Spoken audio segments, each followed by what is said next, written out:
Good morning students. बेटा आज हम some basic concepts in chemistry का नेक्स्ट टॉपिक ले रहे हैं and it's a very important topic. इससे न्यूमेरिकल आपका पक्का आता है, आपके कॉम्पिटिशन में भी क्वेश्चन आ सकता है और आपके जनरल पेपर में भी। And topic is empirical formula and the molecular formula.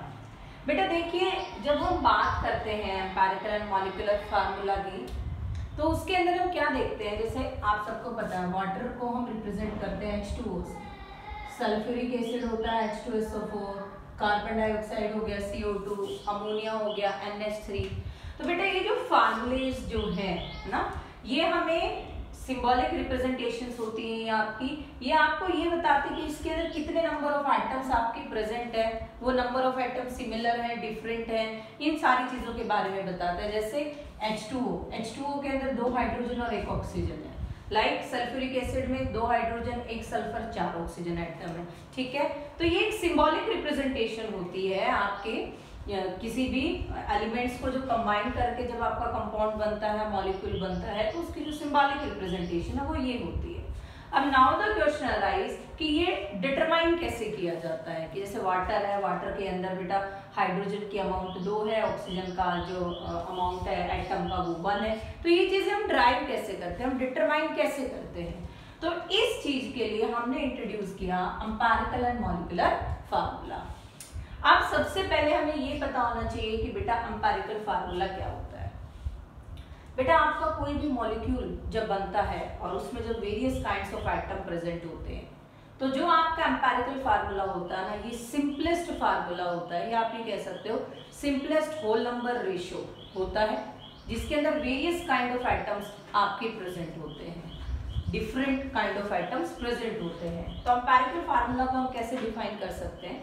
It is the simplest whole number ratio of various elements which are present in a compound। ये अभी आगे आपको क्लियर हो जाएगा कि मैम ये किस तरीके से। और देखो बेटा मॉलिक्यूलर फार्मूला क्या होता है, जो आपको एग्जैक्ट फार्मूला बताए किसी भी मॉलिक्यूल का कि उसके अंदर कितने आपके नंबर ऑफ एटम्स प्रेजेंट है, that is called your molecular formula. ठीक है, तो आपका जो एम्पिरिकल फार्मूला है ये तो simplest whole number ratio represent करता है, और जो मॉलिक्यूलर फार्मूला ये एग्जैक्ट ट्रू फार्मूला रिप्रेजेंट करता है कि किसी भी कंपाउंड, किसी भी मॉलिक्यूल की अगर हम बात करते हैं तो उसमें कितने एलिमेंट्स प्रेजेंट हैं, उनकी अमाउंट के बारे में जो बताता है कि 1 कार्बन है, 2 कार्बन है, 3 कार्बन है, तो वो जो सारी चीजें बताता है वो हमारा मॉलिक्यूलर फार्मूला होता है। और उसका जो सिंपलेस्ट फॉर्म होता है वो हमारा क्या होता है, एम्पिरिकल फार्मूला होता है। अब देखिए बेटा, इसको लेके हमने एक फार्मूला ड्राइव किया हुआ है। जो मॉलिक्यूलर फार्मूला होता है वो आपका हमेशा इक्वल होता है n इंटू माई एम्पिरिकल फार्मूला। और ये जो n है ये एक इंटीजर होता है, इट में भी 1 2 3 4 एक्सेट्रा, इट में भी 6, इट में भी 11, इट में भी 12, कुछ भी हो सकता है। तो एग्जाम में कई बार आ जाता है आपको मॉलिक्यूलर फार्मूला दे दे, एम्पिरिकल फार्मूला दे दे, आपको n कैलकुलेट करना हो। Is it clear? इसी तरीके से कई बार हमें मास कैलकुलेट करना होता है, तो ये जो n है ये इक्वल टू होता है मॉलिक्यूलर मास, इसको डिवाइड कर दीजिए एम्पिरिकल मास से। ध्यान रखना यहाँ ये फार्मूला है, n जब हम निकालेंगे तो वहाँ molecular mass divided by empirical formula mass होता है, इस चीज का ध्यान रखिएगा। अब जैसे देखिए, इसको हम समझते हैं इजी वे में कि किस तरीके से एम्पिरिकल फार्मूला और मॉलिक्यूलर फार्मूला हम निकालते हैं। हम कैसे बोलते हैं कि भाई एम्पिरिकल फार्मूला एक सिंपलेस्ट फॉर्म है और जो मॉलिक्यूलर फार्मूला है वो आपकी एक्चुअल फॉर्म है। देखिए बेटा, एम्पिरिकल फार्मूला जो होता है ना, वो हमारा एक लोवेस्ट कॉमन डेनोमिनेटर होता है जो किसी भी मॉलिक्यूलर फार्मूले में से निकलता है। जैसे फॉर एग्जांपल देखिए, हमने यहाँ पर 4 वर्ड उसके अंदर इसको डिवाइड किया। एक तो कंपाउंड का नाम, उसका एम्पिरिकल फार्मूला, ये n जो भी इंटीजर उसमें प्रेजेंट है, and this one is the molecular formula. देखिए बेटा, बेंजीन, मैं इजी नाम ले रही हूँ जो आपने सुने हुए हैं, अभी मैं कॉम्प्लिकेटेड नाम नहीं ले रही हूँ क्योंकि आप कंफ्यूज भी हो सकते हैं कि भाई ये नाम कहाँ से आ गए। तो बेंजीन आई थिंक आप सभी ने सुना हुआ है। अब बेंजीन जो होता है ना बेटा, वो किसका बना हुआ होता है, कार्बन एंड हाइड्रोजन। तो वो जिस भी नंबर का बना हुआ है उसके अंदर चाहे उसका नंबर कितना भी हो, लेकिन बेसिकली वो बना किसका हुआ है, कार्बन और हाइड्रोजन का। तो ये कार्बन और हाइड्रोजन उसका क्या हो गया, एम्पिरिकल फार्मूला, मतलब ये उसका सिंपलेस्ट होल नंबर रेशियो हो गया जिसके अंदर कार्बन और हाइड्रोजन आपका प्रेजेंट है। अब जब हमने इसको आगे स्टडी किया तो वी फाउंड दैट कि जो इसका n है वो 6 है। अब वो 6 कैसे है, क्योंकि बेंजीन का जो मॉलिक्यूलर फार्मूला होता है वो होता है C6H6। तो अब देखिए इसके अंदर अगर मैं C6H6 के अंदर अगर मैं बात करूं तो बेटा इसके अंदर कॉमन चीज क्या निकलेगी, मतलब number of kind of atoms अगर हम निकाल लें तो दोनों के अंदर कितने प्रेजेंट है 6 and 6, तो इसका अंदर मैं 6 को कॉमन बाहर निकाल सकती हूँ ना। ये 6 इसके क्या हो गए बेटा, number of atoms, means carbon वहां पर कितने प्रेजेंट है 6, हाइड्रोजन वहां कितने प्रेजेंट है 6, तो 6 इंटू में CH, 6 इंटू CH हमने किया तो वो क्या बन गया C6H6 and that one is your benzene. तो यहाँ पर देखिए ये जो 6 है ये तो आपका n हो गया, that one is the integer, जो कि हमने अभी आपको बताया इट मे बी 1 2 3 4 5 6 कुछ भी हो सकता है। और CH क्या हो गया यहाँ पर, देखो CH कोई भी फार्मूला रिप्रेजेंट नहीं करता, CH कोई फार्मूला नहीं होता है कि आप ये कहें कि CH है उसने फार्मूला बना दिया, कोई भी मॉलिक्यूल या कंपाउंड बना दिया, क्योंकि CH से तो बेटा देखो मीथेन भी बन सकता है, CH से तो इथेन भी बन सकता है, CH से तो फर्दर आपके हाइड्रोकार्बन्स बन सकते हैं, लेकिन मैं यहाँ बात कर रही हूँ बेंजीन की। तो CH से आपका कोई फार्मूला नहीं बनता है, CH तो एक एम्पिरिकल आपका फार्मूला बना रहा है, और इस CH में जब 6 नंबर को हम मल्टीप्लाई करते हैं तो वो C6H6 बना देता है, और C6H6 जो रिप्रेजेंटेशन है वो किसकी रिप्रेजेंटेशन है, वो बेंजीन की रिप्रेजेंटेशन है। इस चीज का ध्यान रखना, ये फिक्स नहीं है कि हर बार यहाँ पर 6 ही आए, बस ये चीज फिक्स है कि अगर CH के साथ 6 आ रहा है तो वो क्या रिप्रेजेंट कर रहा है, वो बेंजीन को रिप्रेजेंट कर रहा है। अगर यहाँ पर फर्दर अगर इंटीजर आपका चेंज हो जाता है तो वहां आपका जो कंपाउंड है वो भी चेंज हो जाएगा। जैसे मान लीजिए अगर इस 6 की जगह यहाँ पर मैं 2 कर दूं, 2 इंटू CH अगर मैं करती हूँ तो बेटा ये बन जाएगा C2H2। तो देखिए यहाँ पर आपका ये कंपाउंड, ये मॉलिक्यूल भी तो चेंज हो गया।